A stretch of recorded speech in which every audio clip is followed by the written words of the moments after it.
Bonjour et bienvenue dans la revue d'actu de ce mardi 4 novembre 2025. Everton s'est parfaitement lancé dans son match contre Sunderland. Les Toffees ont ouvert le score après un quart d'heure de jeu grâce à leur homme clé Iliman Ndiaye. Il a illuminé le Stadium of Lights, faisant danser la défense des Black Cats avant d'allumer la lucarne de Robin Rose d'une frappe sublime du pied gauche. Son pied gauche, s'il vous plaît. C'est un joueur absolument fabuleux, il est brillant, il est le meilleur joueur d'Everton. Il était déjà la saison dernière et il l'est encore cette saison, a réagi Carragher sur le plateau de Sky Sport. Le Lion de la Teranga n'a pas terminé la rencontre, il est sorti sur blessure, plus de peur que de mal selon son coach qui a donné des nouvelles rassurantes.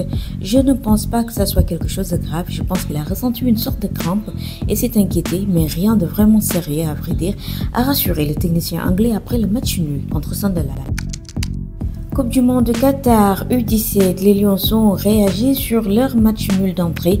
Le milieu de terrain Etienne Mendy a souligné l'importance de tirer les enseignements de cette rencontre.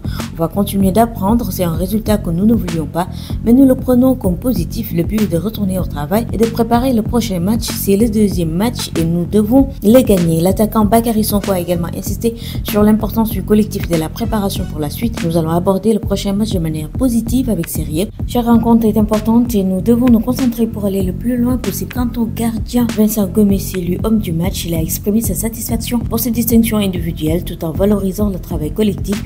Nous allons prendre les matchs un par un et avec le collectif nous irons loin dans cette compétition. Avec un seul point à l'issue de la première journée, le Sénégal affrontera jeudi Costa Rica dans le cadre de la deuxième journée le 6 novembre à 15h45 avec comme objectif de décrocher sa première victoire dans ce tournoi mondial.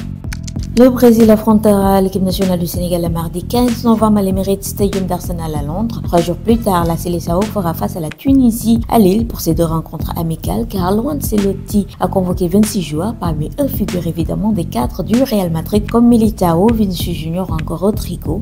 Des joueurs de Chelsea, André Santos, Tevao ou encore Joao Petri sont également présents.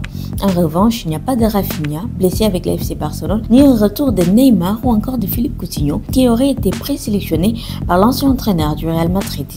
Si vous êtes intéressé par la Fédération sénégalaise de lutte, il ne faut plus rater le eSport Plus présenté par Pape Moussandour qui donne toutes les informations concernant la prochaine échéance de la lutte. Après la présentation des candidats en liste, place aux 5 dates majeures à noter dans nos agendas pour ne rien rater de l'actualité.